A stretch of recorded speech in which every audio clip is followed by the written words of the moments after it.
Hello all you beautiful people, my name is Kuroneko and welcome back to the channel. I apologize about the hiatus. I've had a lot of stuff going on lately.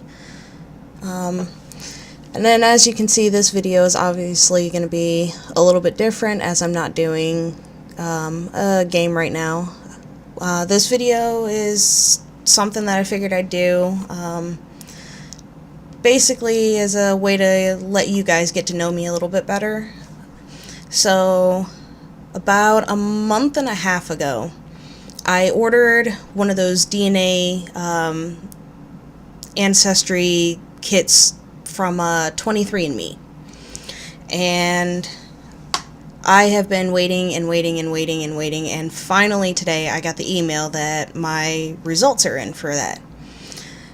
Give you a little bit of background on me. On my father's side, I've been told that I have African American and Irish. And on my mother's side, I've been told that there is German. So I'm not sure what else could possibly be mixed in there. Who knows what could be mixed in there? I've always called myself a mutt because there's just so much different stuff I've been told is mixed in with me.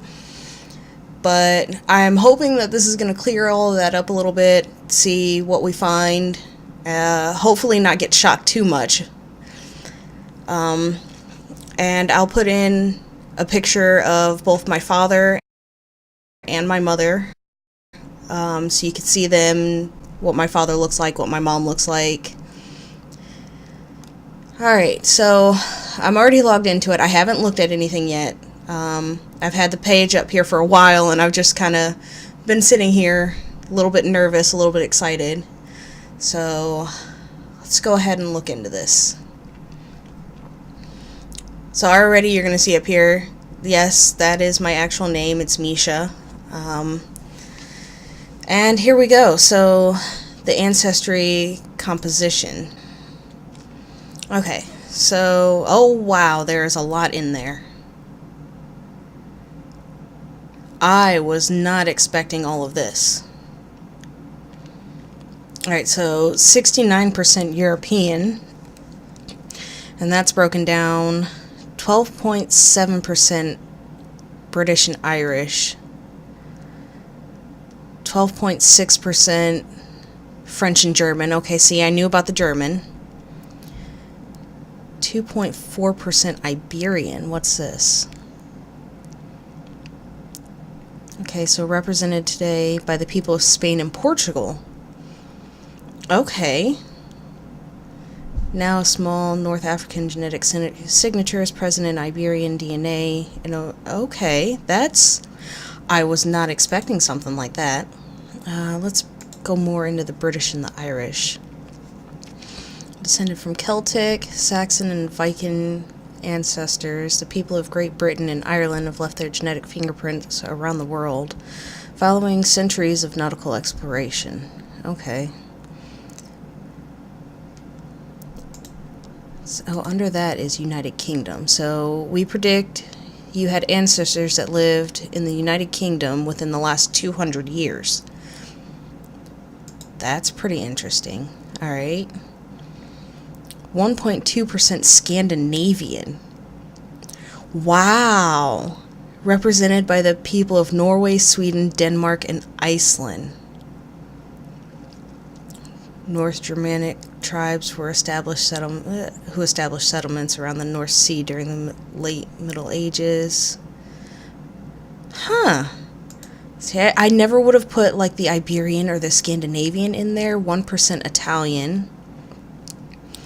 0.8% Eastern European, 17.7% broadly Northwestern European. So that's as far as west as Ireland. Okay, that makes sense then. Norway, Finland, and the south is France. So that makes a lot of sense because of the whole Irish thing coming from my dad's side. 10.4% broadly Southern European.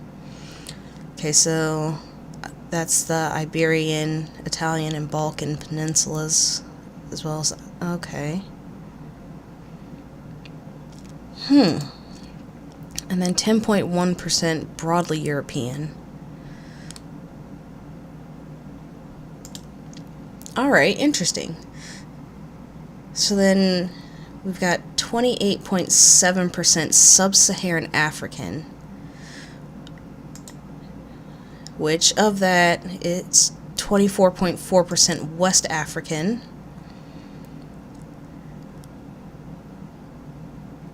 wow, okay, 0.7% Eastern African,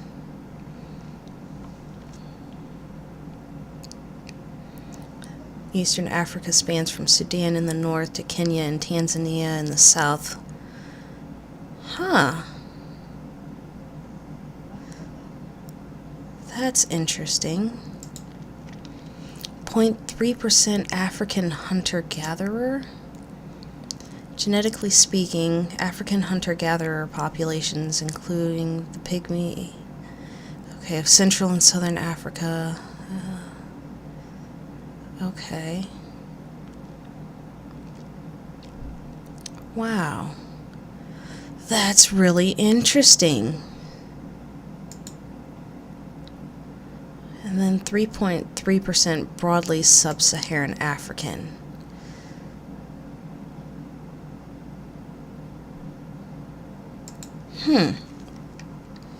Okay, so then there's 0.8% that's East Asian and Native American, 0.5% of Native American, which I believe I heard something from my mother that there is Native American on her side of the family. So, alright. And then 0.1% Southeast Asian. So, Indonesia, Southeast Asian divided, okay. Hindu, Buddhist, and Islamic cultures. Okay, encompassing modern-day Thailand, Laos, and Cambodia. Wow. And then 0.2% broadly East Asian and Native American.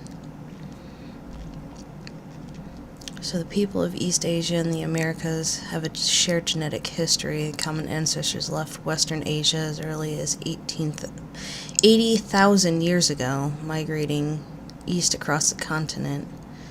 The ancestors of Native Americans began to cross into the Americas 12,000 to 15,000 years ago. See, that's really interesting, because I didn't think at all that there would be any type of Asian there. And I know that's like a really, really small percentage, but it's still interesting to see that that's in there, as well as the broadly East Asian and Native American. And then there's 1.6% unassigned. So there's a wide range of human diversity out there, and sometimes our algorithm can't pinpoint a region of your DNA to a specific population. Okay.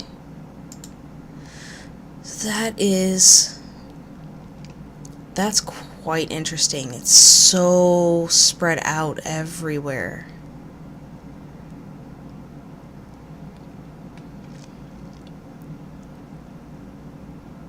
So there's a lot more there than I originally even thought was going to be there. I never thought like the Iberian and the Scandinavian and the Italian.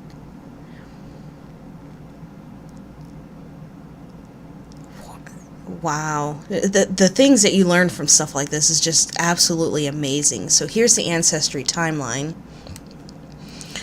And how many generations ago was your most recent ancestor for each population? So,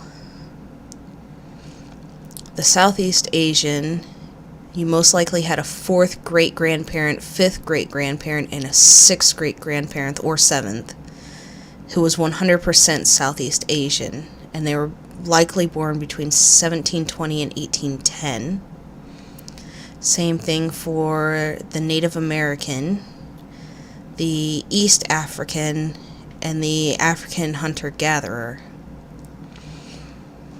The Italian most likely had a third great-grandparent, fourth great-grandparent, fifth great-grandparent, sixth or seventh, who was 100% Italian, and they were born between 1720 and 1840. Iberian, third, fourth, fifth, or sixth great-grandparent that was born between 1750 and 1840. Eastern European was third, fourth, fifth, or sixth great-grandparent that was likely born between 1750 and 1840. The same with the Scandinavian. And then the more recent ones come in with the West African. You most likely had a great-grandparent, second great-grandparent, or third great-grandparent who was 100% West African, and they were likely born between 1840 and 1900. So that was a lot more recent. Wow. British and Irish, grandparent, great-grandparent, second great-grandparent, who was 100% British and Irish and likely born between 1870 and 1930. And then the French and German, it's the same. Great, second grade, or grandparent, great-grandparent, or second great-grandparent, 100% was born between 1870 and 1930. So that's cool that they can show this and show like how far back everything goes. And to see like how how far back it can go, or how stretched out like the Italian is. The Italian's like really stretched out there across this. Okay, so how much of each ancestry did you inherit from your parents? So you have to connect with a parent on there to see what you inherited from each. So I'll have to do another video on this, because I did one and I've gotten my results already. And then my mom's also done one, and she's still waiting on her results. And I'm also going to have to do this with my brother, my oldest brother, who is related through my mom, to see, what differs there, since he has a different father and all. But this is definitely going to be interesting to be able to compare and see what came from my mom.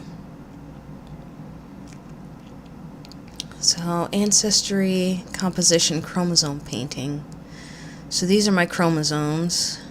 First 22 are called autosomes and come in two pairs, each represented by one of the colored horizontal lines in the graph below. Chromosomes have different lengths and are named 1 through 22 when sorted by size.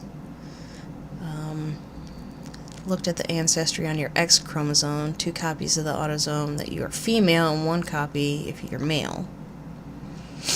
Okay, so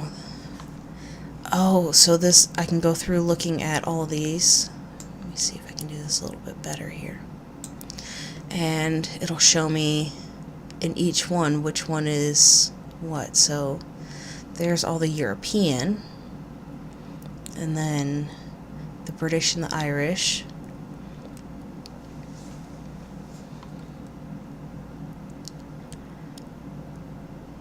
So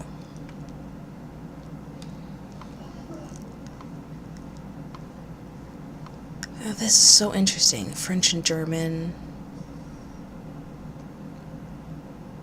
Yeah, see, it's not a whole lot of that in there. Or it's not going to be a whole lot the farther down I go, because obviously the percentages are smaller. But it's interesting to see which ones show up in the X. So the British and the Irish, none of the French and German, none of the Iberian or Scandinavian or Italian, Eastern European. So the broads aren't really going to be able to be put in there, but if we go down here, so Sub-Saharan African is down there. Wow. West African. East African, African hunter-gatherer, and then broadly. And then very, very little of the East Asian and Native American. So there's the Native American. There's the Southeast Asian. And that can't really be put in there because it's broad. So that's really interesting to see. Okay, and then that's showing all the unassigned, what they couldn't figure out exactly what it was. How interesting is that?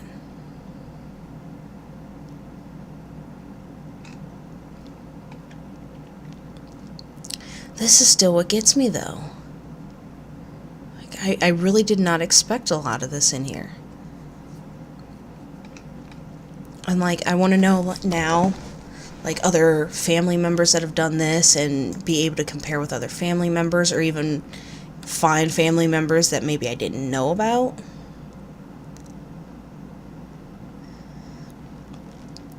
So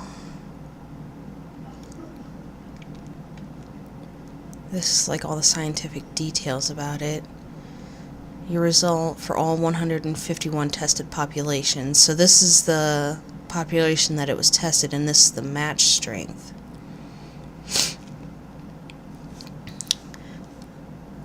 So it's interesting that under here the match strength is I think there's more for the United Kingdom than there is for the Ireland. Not exactly sure how that, if that's how that works, or let's see.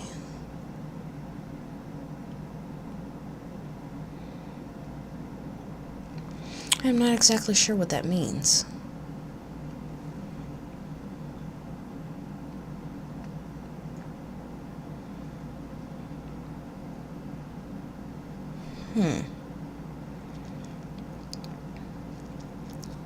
But I think that's like matching it to a specific place, which would be the United Kingdom rather than Ireland.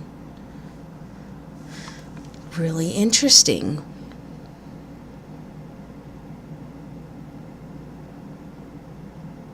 So, do any of these other ones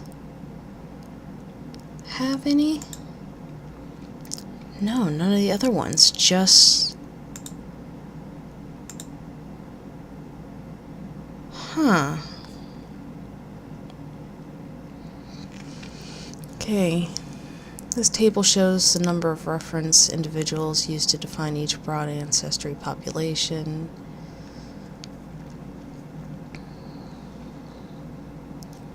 Okay, so this is like public data from Human Genotype Diversity Project, HapMap, and 1,000 Genomes Project, and the 23andMe customers that have done it for each different population.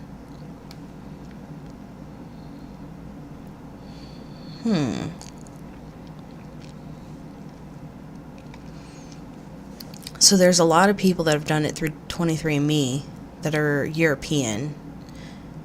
There's a lot that have done it that are East Asian and Native American.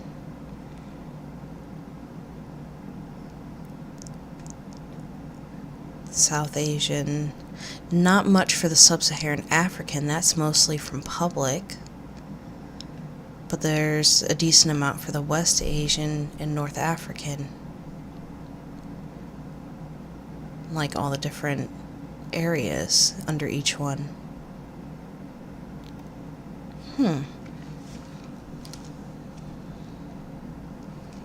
Your report may occasionally be updated based on new information. Okay, so I guess as more stuff comes in from more individuals or whatnot, and they get more results and stuff, that's interesting. So let's go back to the reports. So the maternal haplogroup, which is U4A2B. So what is that? As our ancestors ventured out of eastern Africa, they branched off in diverse groups that crossed and recrossed the globe over tens of thousands of years. Some of their migrations can be traced back through haplogroups, families of lineages that descended from a common ancestor. Your maternal haplogroup can reveal the path followed by the women of your maternal line. So this is all coming from my mother and going back. So if every person living today could trace his or her maternal line back over thousands of generations, all of our lines would meet at a single woman who lived in eastern Africa between 150,000 and 200,000 years ago. Okay. So that's where it starts at. And then the next one, your branch of the L is the haplogroup L3, which arose from a woman who likely lived in eastern Africa between 60,000 and 70,000 years ago. And while many of her descendants remained in Africa, one small group ventured east across the Red Sea. Okay. So that was... Alright, and then it goes into the N, one of two branches that arose from the L3 in southwestern Asia. Researchers have long debated whether they arrived there via the Sinai Peninsula or made the hop across the Red Sea. Their exact routes are disputed, and there's no doubt that the women of haplogroup N migrated across all of Eurasia, giving rise to new branches from Portugal to Polynesia. Okay, so then that goes into R, which traces back to a woman who lived soon after the migration out of Africa. She likely lived in Southwest Asia, perhaps in the Arabian Peninsula, and her descendants lived and migrated alongside members of the haplogroup N. Along the way, R gave rise to a number of branches that are major haplogroups in their own right. Alright, and that was 57,000 years ago. So then to the U, which was 47,000 years ago. Haplogroup U is one of the earliest offshoots of R and traces back to a woman who lived nearly 50,000 years ago. Over her time, her descendants have migrated into Europe, parts of Asia, and even back into Africa. That's interesting. So the origins and migrations of the haplogroup U4A, which is 15,000 years ago.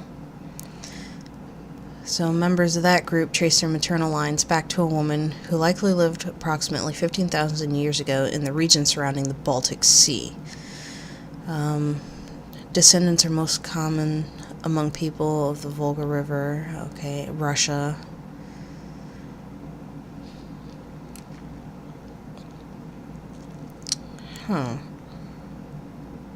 Low levels in Western European population. So then from there, 2,000 years ago, it went from U4A to U4A2B. And that's nearly 80 generations ago. What happened between then and now, as researchers and citizen scientists discover more about your haplogroup, new details may be added to the story, okay? So U4A2B is relatively uncommon. Okay. So 1 in 1,600 23andMe customers share my haplogroup assignment. So the spread of U4A has been found remains in the corded ware culture. That comes from characteristic pottery, which is decorated with cord-like designs. Grew out of the steppe culture north of the Caspian Sea, approximately 4,900 years ago. Highly mobile and used horses and wagons extensively. They spread west to cover much of Central and Eastern Europe. In fact, their language was common prehistoric ancestor of Celtic, German, Baltic, and Slavic languages. Huh.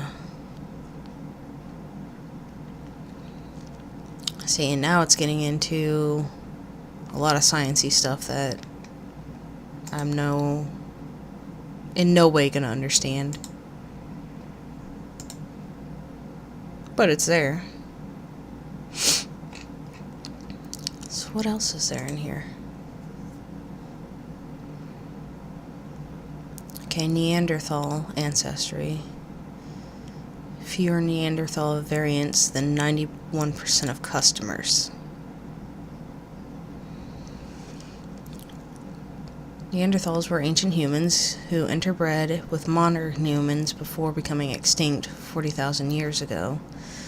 This report tells you how much of your ancestry can be traced back to Neanderthals. So I have 232 Neanderthal variants. And that's apparently less than 91% of 23andMe customers. However, it accounts for less than 4% of your overall DNA.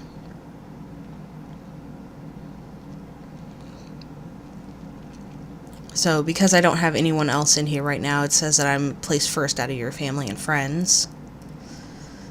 Some of your traits that may have been influenced by having Neanderthal variants. So, straight hair. Obviously, you can tell that's not there. Less likely to sneeze after eating dark chocolate. Is that really a thing? Do people do that? You have one Neanderthal variant associated with having less back hair. Okay, I would hope so. And none associated with your height. So then we've got the brief history of the Neanderthals, which I won't go through all that right now. I'd love to get more stuff on this and see like any other variants that there could be, or more traits that could be influenced by it.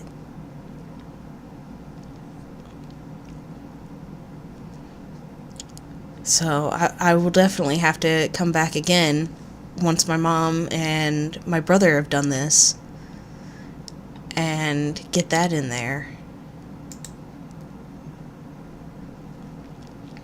So I can't do the paternal because I'm not a male, and in order to get the paternal one you have to have a male of your family do that, which means I would have to have my other brother.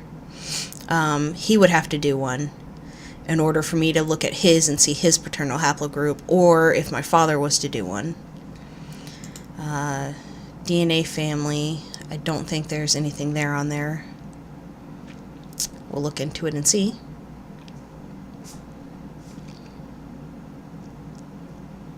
If it'll load up. Okay.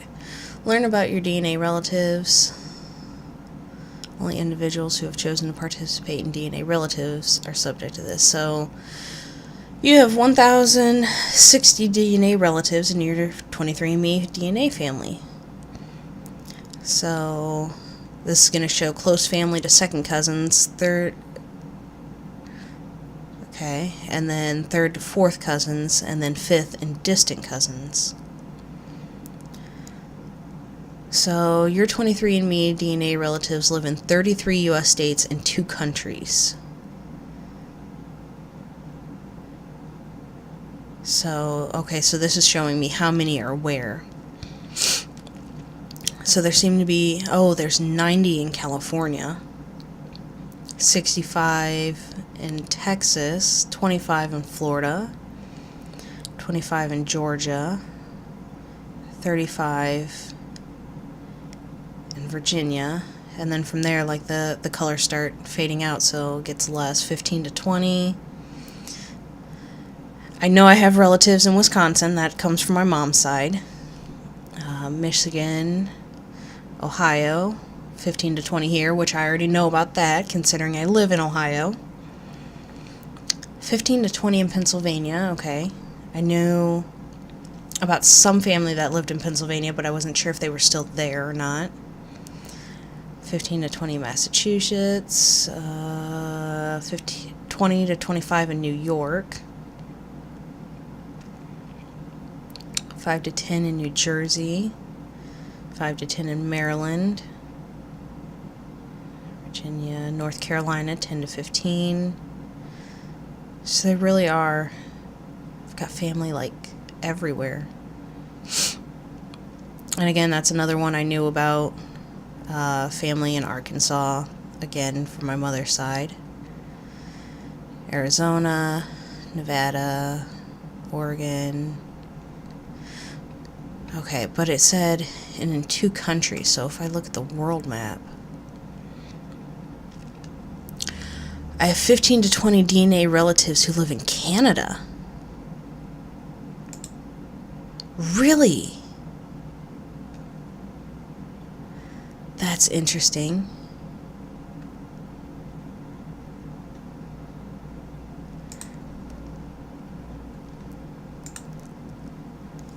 Alright, so ancestry of DNA relatives. Some of your DNA relatives share aspects of your ancestry composition. So I could click on these. Okay, so this shows the number of the relatives with the same ancestry. Finnish. Although we did not detect any Finnish ancestry in your DNA, we've identified 5 individuals within your DNA family who have at least 1% Finnish ancestry. Okay. It wasn't detected in mine with the Ashkenazi Jewish, but there's 15 individuals who have at least 1% of it. Native American, so there's 35 who have at least 1% Native American. Balkan, was that in mine? No, see, we didn't detect any Balkan in mine. There was no Balkan in mine, but there's 35 individuals who have at least 1% Balkan ancestry. Okay, and then the Italian showed up in mine, so there's 40 of them there. 45 in the African hunter-gatherer, 65 of the West African, 90 of the Eastern European, 105 with the Iberian. Wow.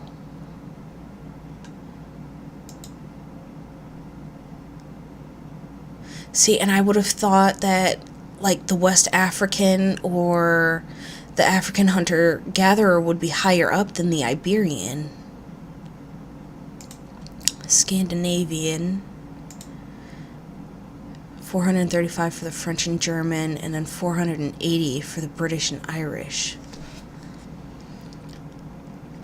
So compared to the average 23andMe customer, so my DNA relatives are 50% less likely to be a vegetarian, 46% more likely to be a super taster. I have no idea what that means. And somebody's texting me. Well, that can wait until later.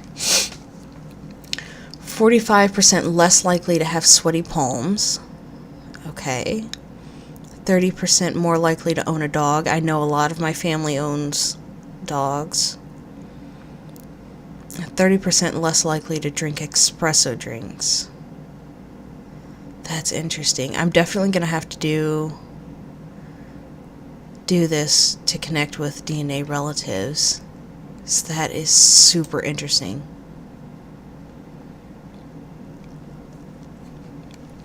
So that's under the ancestry report. So I didn't do this. I could, if I wanted to, I could come back in here later and pay the extra and then get all of this stuff done. But I did not buy the more expensive one to get all of this.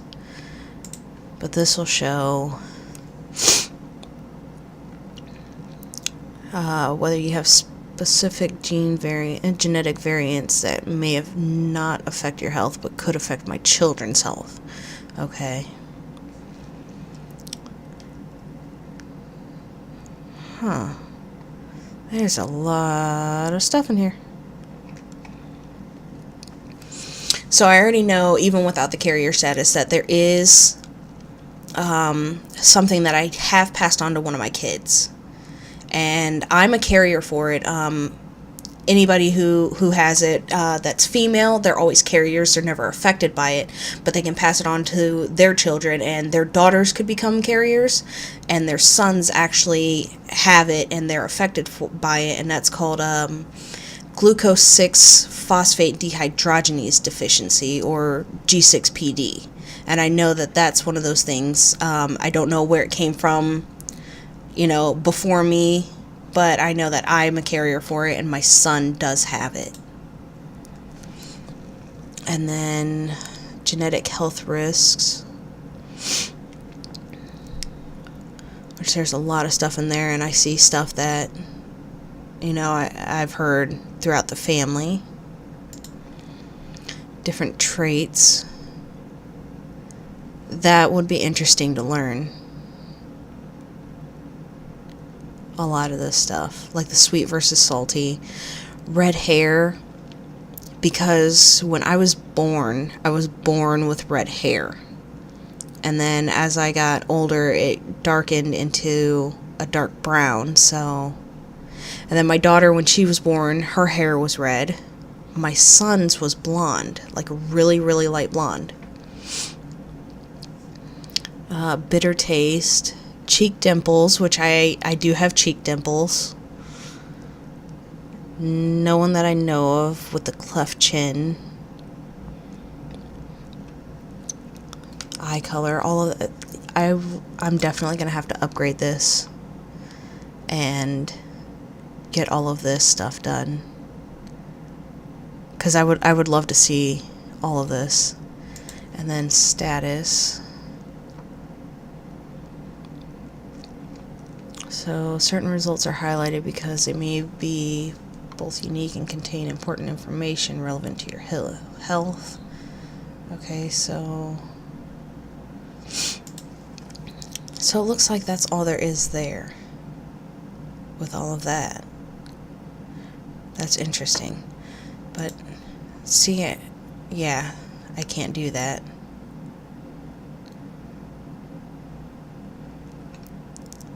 So I'm either going to have to get my brother or my father to do one of these and get all of that information for the paternal haplogroup. But this is all so interesting.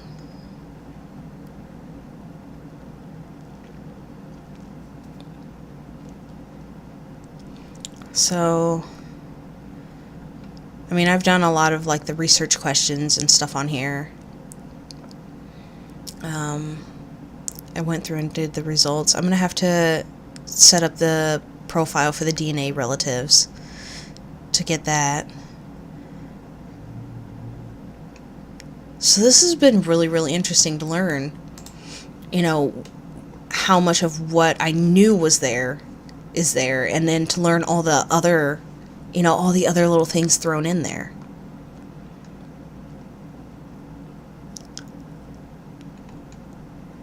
So I guess I've been right all these years calling myself a mutt, because it looks like there's just a little bit of everything in there. Oh, this is so cool. I can't wait to actually share this with my family so that they can see everything about it. This is so cool.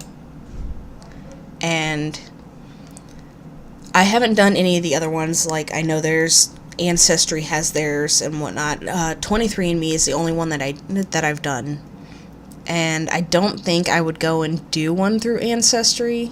I might do one just to compare them and see how how theirs compares to how 23andMe's is. I don't know. This is still really interesting though. I can't wait for my family to get theirs back, my mom and my brother, so that I can compare my stuff with theirs and see, especially like with my mom.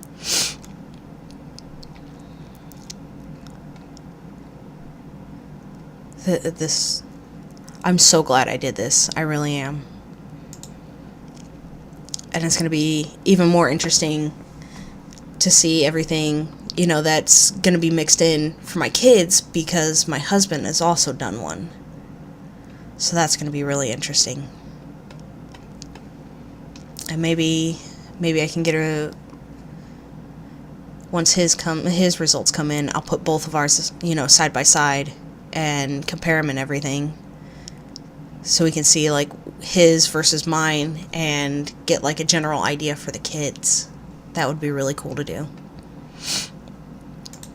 But I don't think there's anything else in here. That's all I've really got, because I didn't go through, you know, and get all this other extra stuff. But what is this? Oh, okay, that's what that is. So this has been really interesting, learning about, you know, myself, my ancestry, and hopefully it gave you guys, you know, a little bit of insight to me, and you guys got to know me a little bit better. I would definitely say if you're interested in learning about your ancestry, go and do this. And I'm not sponsored whatsoever at all by 23andMe, but this has just been amazing, and wow. I know they've got sales going on all the time, but even with it not being on sale, it's not that expensive. I bought the basic one, which was like $100, so not expensive, not too expensive at least. But yeah, if you're definitely interested in knowing your background and your ancestry and all that, definitely go and do one of these. I would highly recommend it. This has been very, very interesting. So, like I said, hopefully you guys got to know me a little bit better, as I got to know myself a little bit better, and I hope you enjoyed this. Leave me any comments that you want down below if you guys want to know more about me. I do reply to comments. Go ahead, give this video a like, and be sure to subscribe, and I will see you guys in the next video.